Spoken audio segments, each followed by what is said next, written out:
Hello and welcome back again to 12 Steps to Poker Heaven, the series that teaches you how to become a better poker player. I'm Carmel Thomas, and with me today, as always, is our expert, Mr. Grub Smith. Hey Carmel. How are you today? I am finally fit, raring to go. The engine is revving. Fantastic. Well, we are actually halfway through our series now, and we've taught you a lot so far. We've taught you the basic rules of the games and also the different stages of the game that you should be playing.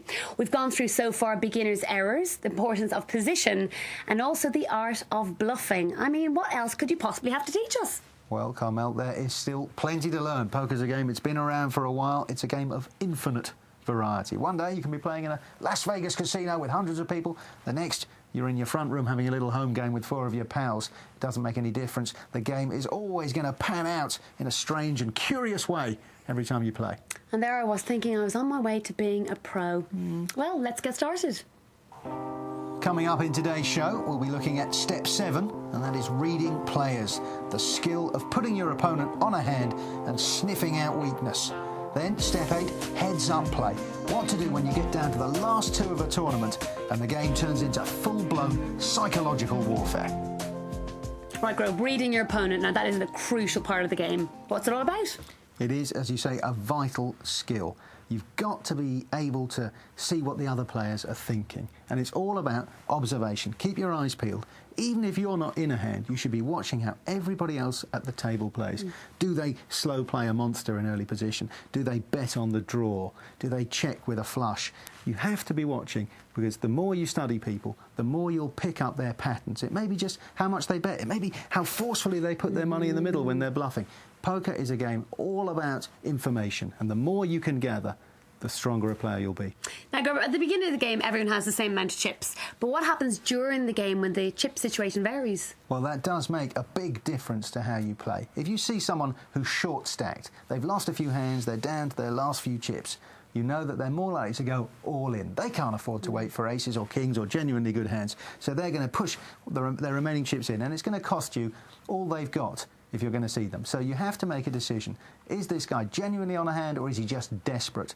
And it's all about sniffing out weakness. And again, watching them. Are they nervous? Is their leg going up and down? All sorts of signs you can see. Similarly, if somebody has a big stack, they've been knocking people out and they're hiding behind a big mountain of chips, you know that they're not going to be waiting just for aces and kings. They're going to be bullying you. They're going to be putting the question to you. Now, when that happens, you want to just wait until you've got a really good hand and then come back over the top. Because they may have the mindset, well, I can afford to lose. I can afford to gamble. And that's exactly what you're waiting for. You wait until you've got a genuinely good hand against a big stack. You can snatch a lot of his chips against a small stack. You don't actually need that good a hand because you know the guy's taking risks. So, again, it's all situations and it's all thinking on your feet. Why don't we look at an example from the British Poker Open 2006? If you don't talk with me, then let me Very know. exciting this heat. We've got some of the biggest names in poker. There's Marcel Lush, Dave Elliott, Mark Goodwin in the foreground, and Dave El Blondie Colclough. And Mark Goodwin has called the big blind of 2,000 under the gun. Colclough gets out of the way, and Dave Elliott, you'll notice, only has a 4 and a 7 offsuit. But Dave is very confident. He's raised it up to 6. He's coming off the back of a couple of wins, so he's trying to bully the table now, smiling his head off as if he's got aces. Mark Goodwin calls, so there's just going to be the 2 of them going to the flop. Obviously, Goodwin quite a good favourite with the ace-10. 6-9 jack. Check. Well, the Devilfish is in position here. He's been checked to by Mark Goodwin. So what he's doing is sticking in just 6,000, just trying to see where he is. That's called an information bet. And Mark Goodwin flat calling, which is might be a stop-and-go bet. He might be just saying, right, now I'm going to bet. What he should do now is put some money in. That 3 probably hasn't helped the fish, but just checking it. Now, this is where it's all about reading information. The Devilfish knows Mark Goodwin's game well, decides to let him have a free card. Check. But he'll see what he does here. Now, Mark Goodwin checks, and that really is a white flag to the Devilfish. He's got to sense weakness. There hasn't been any betting on any of the previous streets. So he's putting in 20,000, and Mark Goodwin, who had the best hand all the way, has no choice except to fold.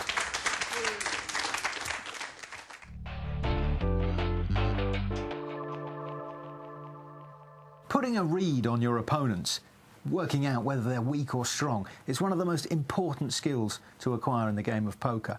And you don't have to be a professional. If you sit down at a table with a few other card players, of course, in the first couple of minutes, you're not really going to know whether they're weak or strong, whether they're bluffing or telling the truth.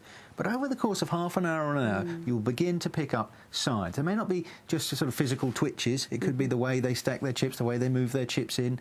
It could be the sound of their voice. A really good player will be able to see, you know, nerves twitching and heavy breathing. Another good one is to watch the legs under the table. Most people can keep themselves pretty straight above the table, but their legs betray their excitement, or when they're bluffing, they might look up to the left. They can't stand to stare you in the eyes. It's a bit like if you're talking to one of your friends or your partner, perhaps, and you ask them a question, you know when they're lying, and the same rule applies in the game of poker. Absolutely. And you've chosen some of your favourite reads made by non-professional poker players. So let's have a look at this.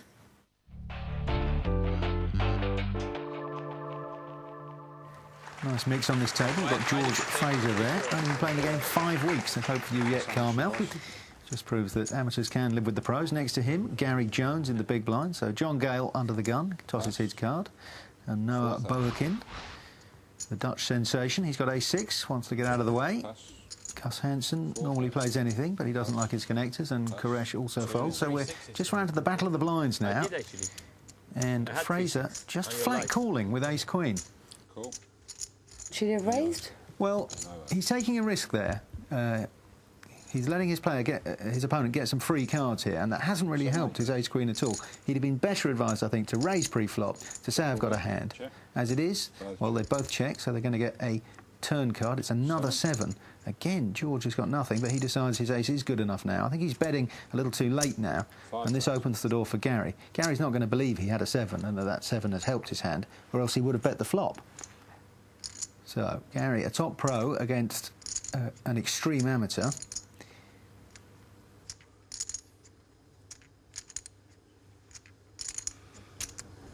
Raise it.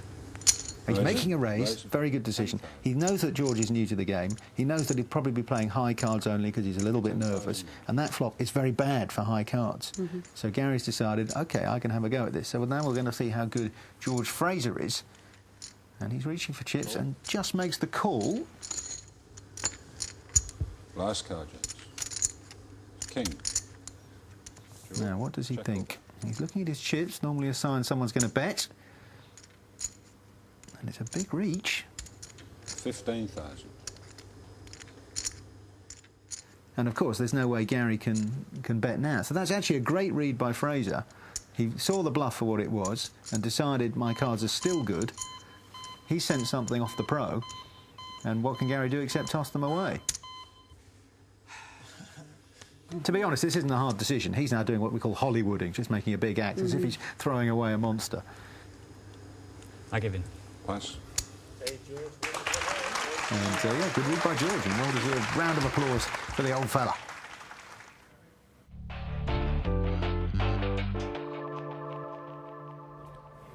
Now, this hand is from the European Poker Masters, from the Paris Hold'em Trophy. Yeah, we are in the Aviation Club in Paris. And here is the amateur, Kang. He's picked up ace-8 on the button. His face is moving quite a lot. Most professionals wouldn't have the twitching eyes, and they wouldn't necessarily be smiling as much, and they'd be wearing their sunglasses as opposed to chewing them. Absolutely. But each to their own. There's only 4 players left here as well. That's it, 4 players to go. So weak hands, 10-handed. Actually, when there's only 4 of you left, ace-8's very powerful. From Mr. El Sayed, who has got an 8-2 of hearts. Now, that is about as bad a starting hand as you can get. He may like the fact that they're both hearts. And it looks as though he is going to have a little investment. In a way, he'd be better off raising rather than calling, but he has just called, wants to see a flop. Call. Sam call. We are now heads up. Now, again, all this posturing across the table. Is he leaning back? Is he leaning forwards? These are all little things you can pick up on, how confident somebody is. Well, 2 hearts there for El Sayed. He's first to bet. He's out of position. But that is about as good as he could have expected with ace-2. Just checking it. So I would have liked to see him have a go at that as he's passing the initiative over to Kang. 35,000. Ben bet 35,000. And Kang, as we can see, is not going to be shy about putting chips in. So suddenly Saeed is playing catch-up. Now, one alternative here would be to actually move all in or make a very hefty raise. And if he represents a king or king 3, maybe king 7... Call. it would be impossible for Kang to call. Well, he just makes the flat call. So we will see a turn card. Again, jigging about a bit. He doesn't look that relaxed, so hopefully Kang will be picking up on that. Check. Check. Quick check from Ben. Here comes the river. The river's jacks of spade. And it isn't a heart, so El Said, I'm afraid, has missed by a country mile. 100,000. Bet 100,000. Sam bet 100,000. Well, he can only win by bluffing, and that is what he's doing. He's putting in a nice hefty bet, nearly the pot size. He's put an extra 100,000. So Kang, whew. And I think Said has been a little bit nervous throughout this hand. He's been leaning back. He didn't bet significantly until the river. I like the way he's thinking about it. A lot of players just make quick decisions. They'll say, oh, I'm going to raise, I'm going to fold. He's actually thinking about it. You've got to put it through. He's not just thinking about this card. He's thinking about how he played the entire hand. And, of course, how he's played every other hand he's seen El Said play. You want me to call? What do you think? I'm not sure. That's what I'm asking you. I mean, Let me think about it. okay.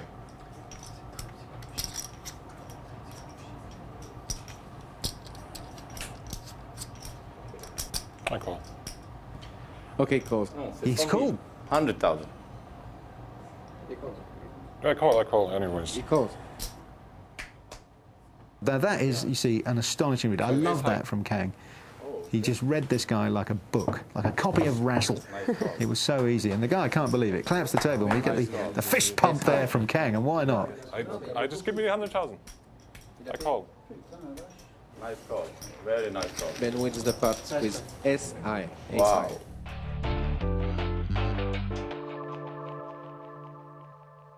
Wow, was that, I mean, luck or frustration from being in that position, or simply a great read? I think you have to put that down as a first-class read. Any professional in the world, even the best players in the world, Phil Ivey, Howard Lederer, they would have been proud of that. To actually look at the guy, and the best thing about it was he took his time. Yeah. He put it through the computer and he worked out that the guy was on a busted flush draw and called, you know, for 100,000 chips. That's not small potatoes. Let me ask you, Grub, what's the best read you've ever made?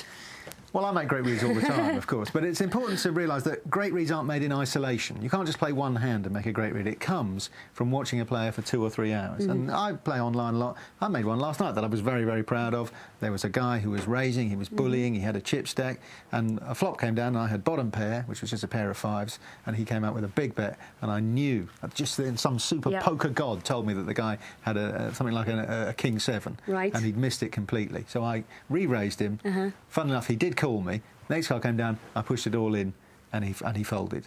So it's just sometimes How much did you get? Well, I didn't actually win any money in that tournament, but I won a significant amount of chips there and made me feel puffed up with pride for a moment. The good thing about poker is, and when you get a read on someone, is you have to trust your instincts. You mustn't be afraid to shove it in. If you lose, you lose. But you know what? If you lose, at least you're getting an education. Yeah, absolutely. Well, that was how to read players. Join us after the break where we'll be taking you through how to play heads-up poker.